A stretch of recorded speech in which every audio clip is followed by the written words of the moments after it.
మొరటోడు అని వాళ్ళు వీళ్ళు ఎన్నెన్ని అన్న పసి పిల్లవాడు నవ్వాడు.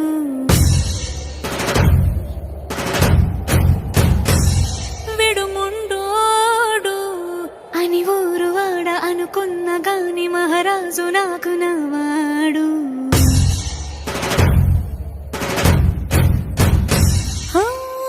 మాట పెడుసైనా మనసులో వెన్న రాయిలా ఉన్నవాడిలోన దేవుడెవరికి తెలుసును నాకన్నా.